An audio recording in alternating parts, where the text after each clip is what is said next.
Rape की जांच आखिर कैसे होती है?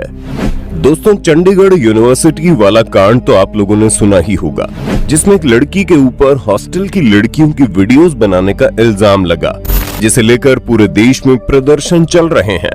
और ये तो केवल वीडियो बनाने का किस्सा है। अगर रेप की बात की जाए तो हमारे भारत में आए दिन इसका शिकार होने वाली लड़कियों की संख्या बढ़ती ही जा रही है। पर सबसे ज्यादा बदकिस्मती की बात तो ये है कि रेप का शिकार होने वाली पीड़ित लड़कियों को न केवल जानवरों की हवस का शिकार बनना पड़ता है, बल्कि उसके बाद उनके साथ जो होता है वो और भी ज्यादा दर्दनाक है। और आज के इस वीडियो में हम इन सारी चीजों के बारे में जानेंगे कि किस तरह रेप के बाद लड़कियों की जांच की जाती है, जिसे सुनकर आप पूरी तरह से दंग रह जाएंगे।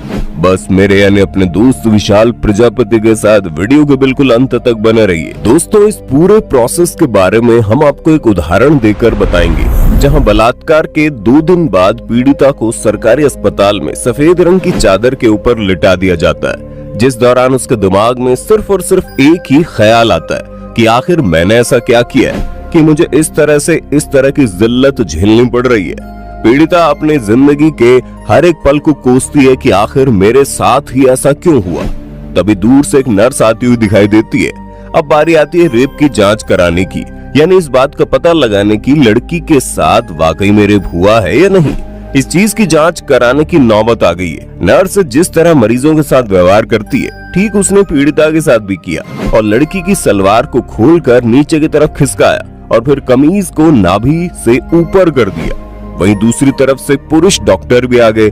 उन्होंने लड़की की जांघों के पास हाथ लगाकर जांच शुरू की, जिसके बाद लड़की ने एकदम से अपने शरीर को खड़ा कर लिया। लड़की दर्द और शर्म के मारे पहले ही मरी जा रही थी। तभी दस्ताने पहने हुए हाथों की 2 उंगलियां उसके प्राइवेट पार्ट के अंदर घुस गई, यानी डॉक्टर ने सैंपल लेने के लिए लड़की के प्राइवेट पार्ट में 2 उंगली घुसा दी। लड़की दर्द से कराह उठी। उस दौरान लड़की को ऐसा महसूस हो रहा था कि जांच के नाम पर एक बार उसके साथ फिर से बलात्कार किया जा रहा है। भारत में बलात्कार की शिकार होने वाली महिला को एक नहीं बल्कि 2 बार तकलीफ झेलनी पड़ती है। पहली बार तब तकलीफ होती है जब उसका बलात्कार होता है, और दूसरी बार हमारी व्यवस्था उसे परेशान करके रख देती है।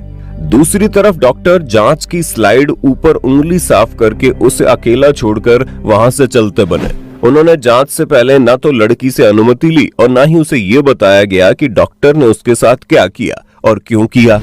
आपको बता दें, इस जांच की प्रक्रिया को भारत में 2 फिंगर टेस्ट के नाम से जाना जाता है। हालांकि पहले ये टेस्ट बहुत ही ज्यादा हुआ करता था, लेकिन अब हालात की गंभीरता को देख इस टेस्ट को गैर कानूनी और असंवैधानिक बताया गया है। लेकिन इस बारे में ज्यादा लोगों को जानकारी नहीं है, और इसी चीज का फायदा उठाकर आज भी कई सारे डॉक्टर्स 2 फिंगर टेस्ट करते हैं और मजबूर लड़कियों को और ज्यादा मजबूर बना देते हैं। देश में प्रचलित 2 फिंगर टेस्ट से बलात्कार से पीड़ित महिला के प्राइवेट पार्ट के लचीलेपन की जांच की जाती है। अंदर प्रवेश की गई उंगलियों की संख्या में डॉक्टर अपनी ये राय देता है कि महिला सक्रिय सेक्स लाइफ में है या नहीं, और ये चीज काफी लंबे समय तक महिलाओं को झेलनी पड़ी।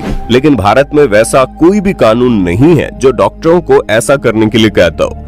भारत के अंदर रहकर 2 फिंगर टेस्ट पर चर्चा होती रही है, लेकिन दोस्तों, ये सब एक तरह की मानसिक प्रताड़ना जैसा है जो रेप पीड़िता को अस्पताल पहुंचाने पर दिया जाता है। बीते दिनों बिहार में ऐसा ही मामला देखने को मिला, जहां एक रेप पीड़िता के साथ ये टेस्ट 1 या 2 बार नहीं बल्कि 5 बार किया गया।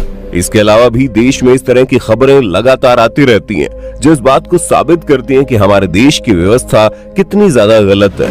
जहां पहली बात तो लोगों को ये पता ही नहीं है कि उनका हक क्या है और क्या नहीं, और दूसरी तरफ लोगों की इसी नादानी और नासमझी का फायदा उठाकर लोगों की जान बचाने की कस्में खाने वाले डॉक्टर उन्हीं की जिंदगी के साथ खिलवाड़ कर रहे हैं, और उन सब का खामियाजा उस पीड़िता को झेलना पड़ता है जो ऑलरेडी बहुत कुछ झेल चुकी होती है। लेकिन फिर भी उसे इन सारी चीजों से जूझना ही पड़ता है।